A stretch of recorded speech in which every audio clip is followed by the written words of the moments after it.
Сегодня мы будем вести разговор о татарах, казаках, о тех татарах, которые попали в разнообразные казачьи войска в России. Конечно, само слово «казак» – это тюркское слово, имеет глубокий смысл, обозначая людей, которые как бы ушли из своего политического образования куда-то в сторону. Можно перевести как по смыслу «беглые» или «ушедшие». Старинный термин. Но вот в русский язык термин вошел.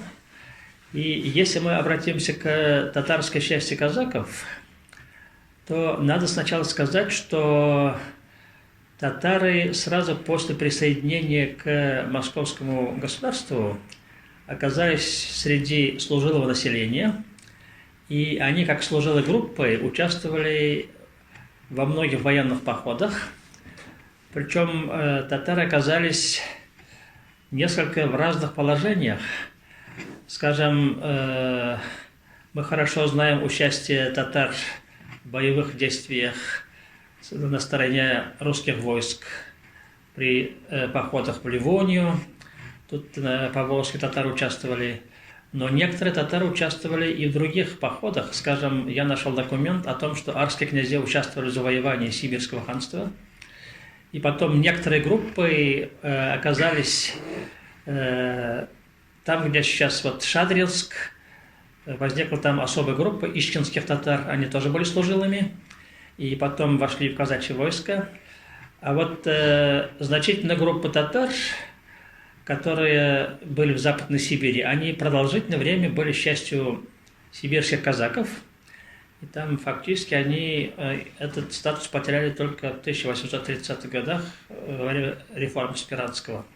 А вот другая группа татар, которая оказалась в Приуралье, среди них было много переселенцев из Мещерского края, так называемой Мещеряки, они потом вошли в состав башкиро-мещерятского войска, составив особое подразделение. К ним еще потом добавили степьярские полки. Это тоже вроде казачьего войска, на самом деле, по своему статусу, но не назывались казаками. Нам сегодня надо побеседовать больше о тех группах, которые оказались в составе реальных казачьих войск. Это татары, которые оказались в составе Оренбургского казачьего войска, Уральского казачьего войска. Небольшие группы татар были даже в Терско-Донском направлении, но их численность была не очень большой. Но вот среди Уральского казачьего войска, скажем, я в свое время подсчитывал, в середине 19 века где-то 5% были татары среди казаков. В Оренбургском казачьем войске, может, даже процент был повыше, там татар было достаточно много. Но вот сейчас мы как раз о них побеседуем и заодно узнаем, что были казаки, татары из мусульман, а были и казаки из крещенных татар. Это особая группа, о них отдельно поговорим. Вот Ильдус Эфенди занимался этими группами, они даже издали большую книгу толстую. Вот он сейчас немножко расскажет нам об этих казаках татарских. Да. Действительно, в последние четверть века, в буквальном смысле слова, возникла волна исследований, посвященных казачеству.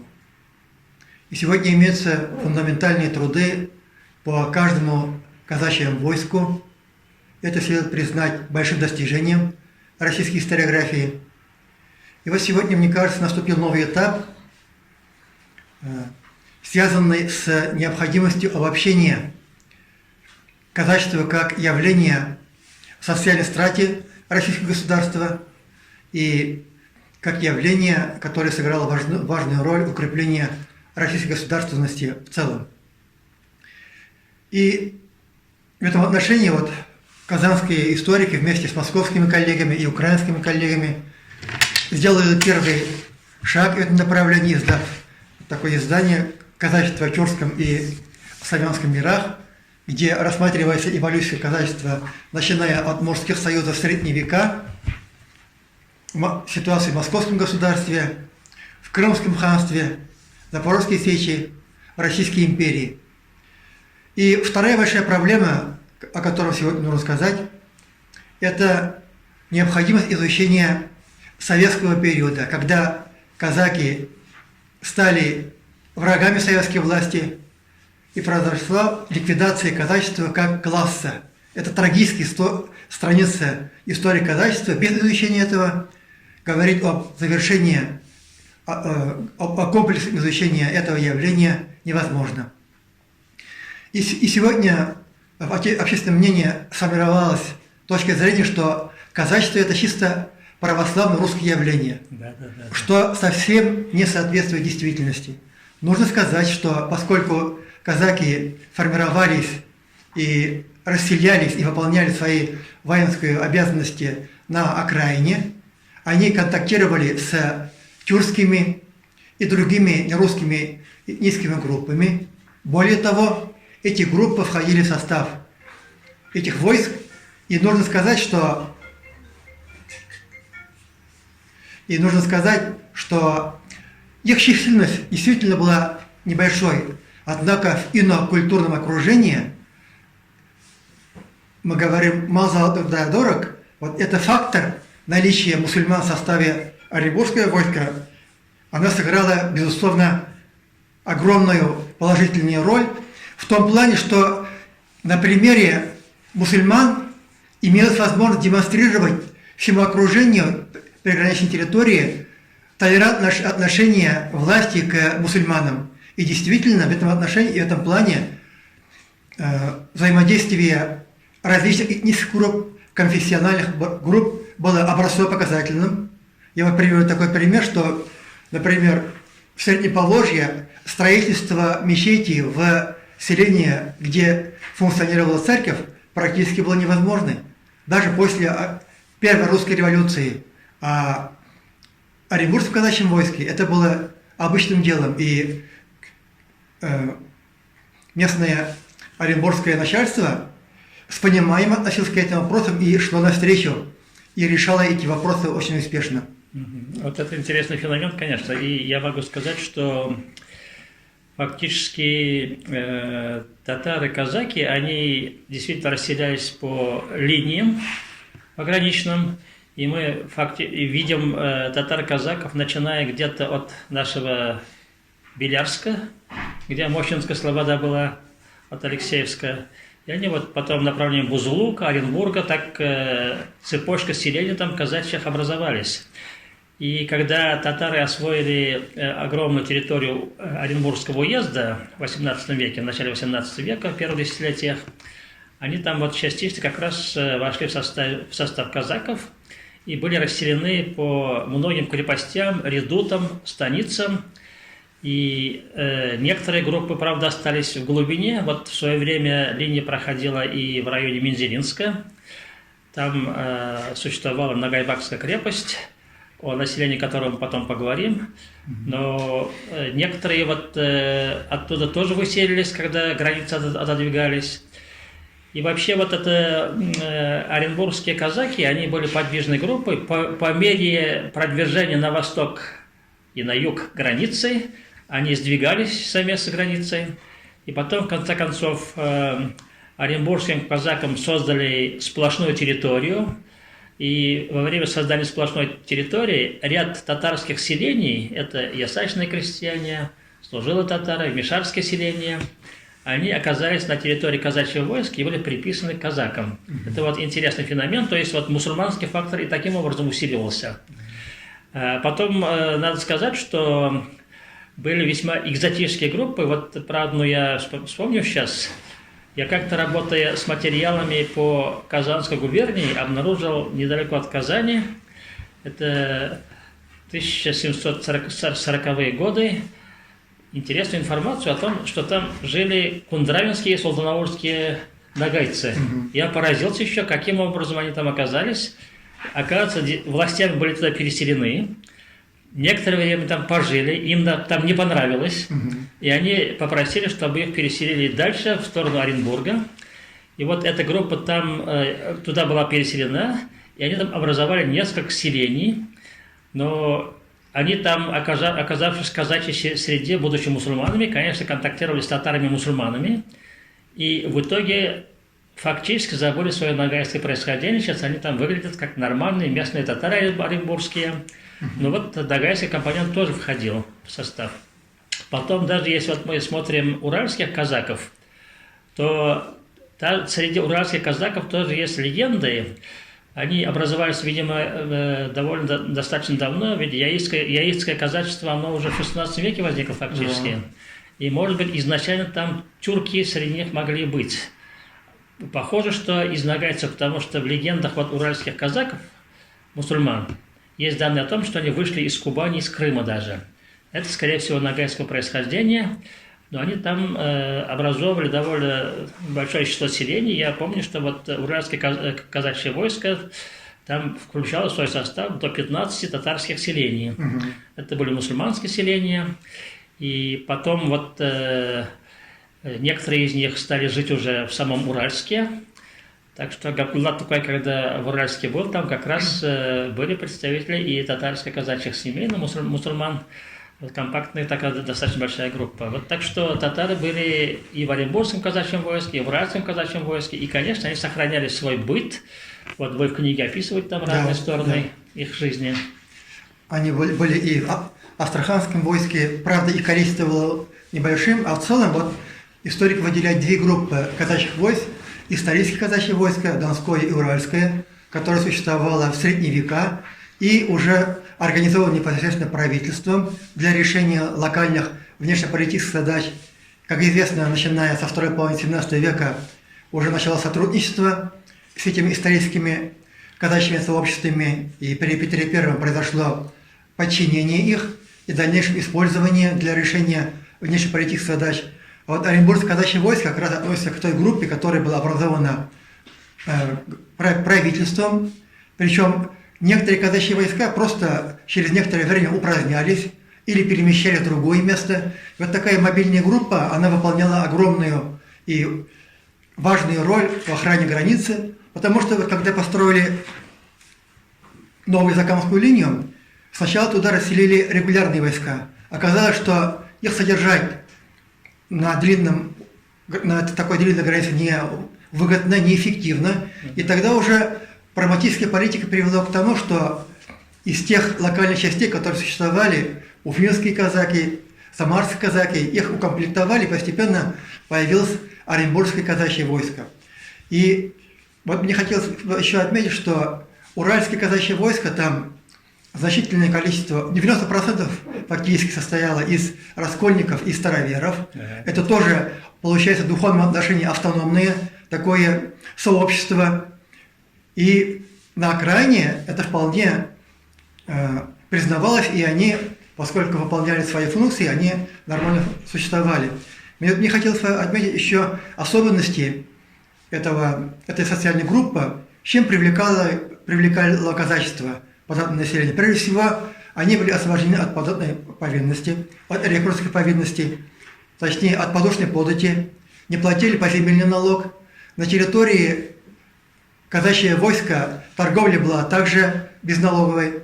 И к тому же в среднем им выделяли на душу населения 30 десятин. Это огромная территория. Большая, да. Фактически каждый человек сколько мог, столько спахивал, столько пользовался лугами и пастбищами. И еще один важный момент, о котором уже Дамир Мавляви сказал, это то, что при формировании правительственных войск казачьих большие группы податного населения были включены в целях целесообразности. Например, когда расширяли территорию в 1843 году, 15 татарских селений вошло в состав Оренбургского казачьего войска. Правда, основная часть крестьян Троицкого уезда отказалась включаться, и они переселили в соседний уезд. И вот таким образом постепенно сформировались эти группы, и они имели свои особенности. Вот, если взять в религиозном отношении, вплоть до 1855 года все духовные лица мусульман, казачьих войск, сдавали экзамен в Оренбургском Магометанском духовном собрании. Потом уже Донское и Черноморское казачество перевели в Таврийское духовное собрание. И в их отношении распространение русского образования тоже шло быстрее. В 1875 году уже духовные лица всех казачьих войск для того, чтобы занять должность муллы, должны были представить свидетельство о знании курса одноклассной начальной русской школы. Правда, в Оренбургском казачьем войске требовалась только справка о том, что человек умеет читать и писать. И только в 1891 году, уже со всеми другими гражданскими приходами, им были распространены общие требования. И еще один важный момент. Фактически при Николае I произошло формирование сословия казачества. Она стала фактически закрытым сословием, и вот тогда уже выкрестовывались основные черты казачества. Однако развитие капиталистских отношений привело к тому, что в конце 60-х годов уже позволялось заселять эти территории казачьих войск, и появилось новое население, прежде всего предприимчивые. И это привело к тому, что поскольку татары поселялись в татарские деревни, резко возросло их число и привело к увеличению численности приходов, мечетей и школ.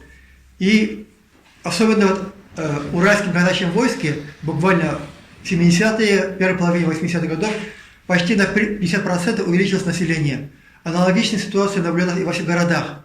И уже, скажем, в 70-е, 80-е годы 19 века в Уральске функционировало 4 мечети. То есть это вот благодаря тому, что поскольку вначале искусственное такое задержание было, и эта территория, благодаря переселению гражданского населения, уже превращалась, интегрировалась в экономическом отношении к телу империи.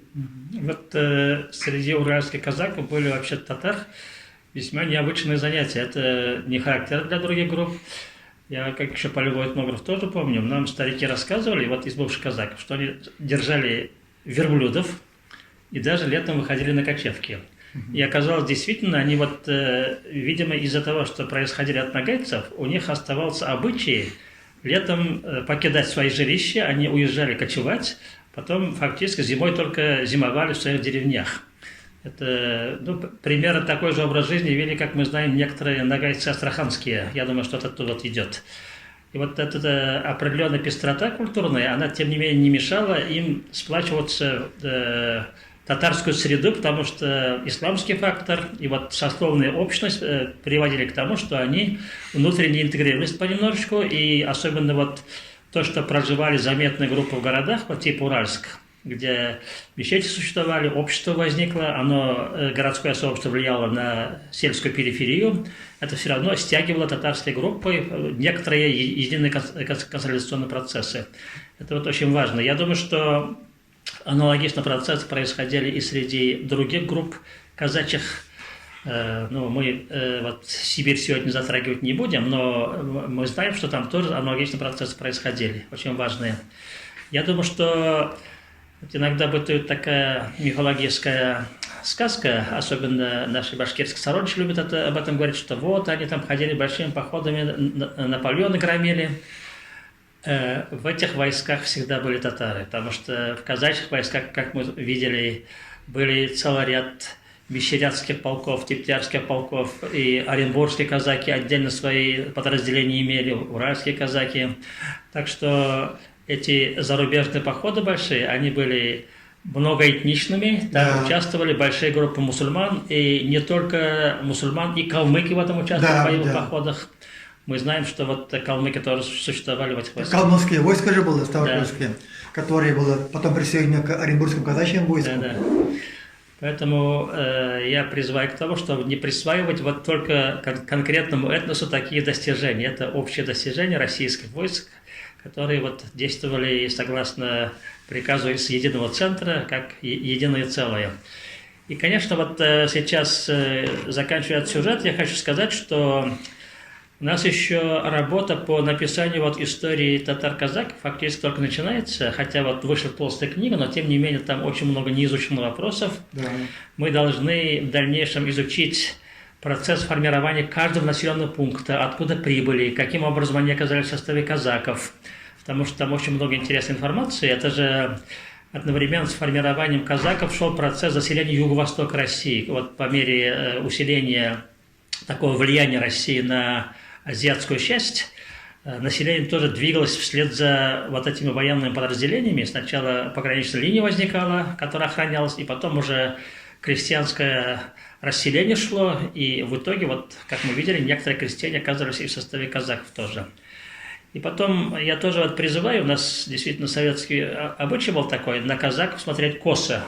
Еще большевики все время любили говорить, что вот казачьи нагайки их били, так сказать. Это же было сословие, оно имело определенные функции в государственной машине.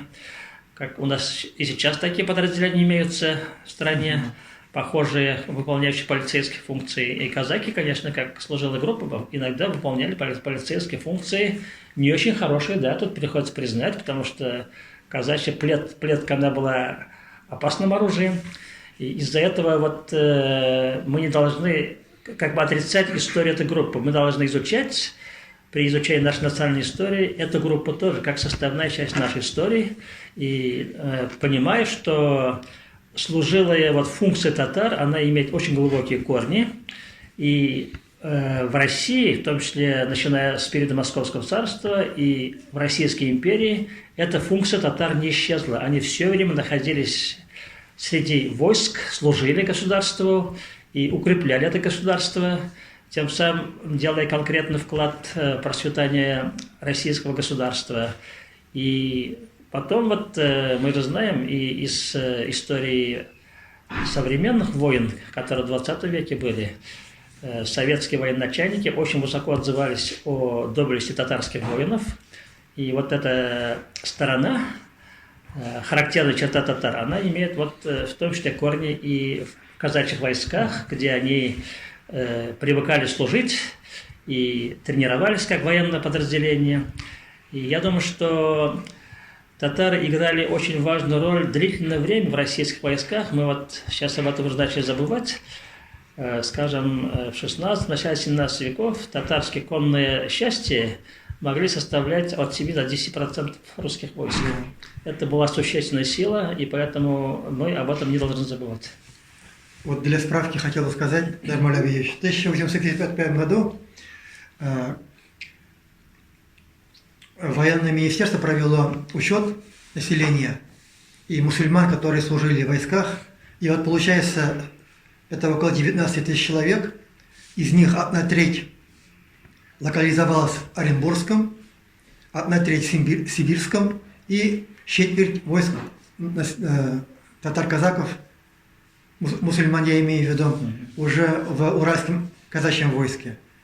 И вот еще хотелось бы сказать о некоторых особенностях, которые тоже повлияли на самосознание населения. Вот прежде всего, если возьмем, прежде всего нужно сказать, что когда были образованы два полка 500 Типтярь, они были сначала включены в состав Оренбургского казачьего войска, да. Потом уже в 1855 году в состав Башкирского казачьего войска. И Башкиро-Мещерякское войско, она тоже, хотя комплектование и финансирование было наложено на сельское общество, она выполняла такие же казачьи функции по охране границы, и они тоже как являются и регулярными войсками. Просто сегодня уделяем больше внимания непосредственно казачьим войскам, и они, безусловно, шли параллельно и вместе охраняли выделенные дистанции. И вот еще по поводу автономности этих войск хочется сказать два таких сюжета. Прежде всего, скажу о нагайбаках.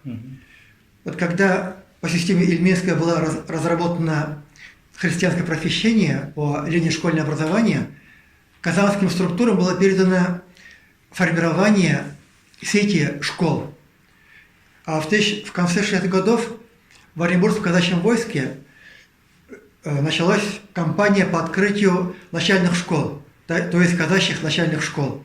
И в 80-е годы, благодаря стараниям Николая Ивановича Ильминского, фактически в каждой нагайбакской деревне была создана братская школа. И вот получилось так, что, особенно после смерти, когда его систему стали уже притеснять, вот эти казачьи школы, существуя параллельно, к ним присоединились братские школы, и фактически вот к 1903 году соотношение было 16 казачьих школ и 4 братских школ, миссионерских. То есть получается, что они полностью перешли на обучение на русском языке. Это вот момент привело к тому, что связи в плане образования и культуры с крещенными татарами и система образования, она постепенно отдалялась друг от друга. И, видимо, тоже сыграла свою роль в том, что произошла такая этноконфессиональная консолидация этой группы татарского населения. Еще то же самое мы наблюдаем среди татар-мусульман. После того, как начали открывать казачьи школы, когда уже их стало очень много, в 1982 году появилось предписание о том, чтобы сделать приоритетным обучение в казачьих школах, поэтому обучение МТВ и медресе перевели до 8 часов и после 5 часов, а в 1992 году, 19 века, сформировали новую модель. Сохраняя русские казачьи школы, включили в его программу обучение 3 раза в неделю основам ислама. Интересно. Да, интересно. Это вот совершенно новая модель, потому что до этого по всей России функционировали русские классы при медресе и русско-татарские школы, где обучение изначально шло на родном языке, потом уже постепенно переходили к обучению на русском языке. И вот эта модель, благодаря тому, что казаки служили, тесно общались и выполняли вместе повинности, позволила сформировать новую модель, но она так и сохранилась только в рамках Оренбургского казачьего войска. Спасибо.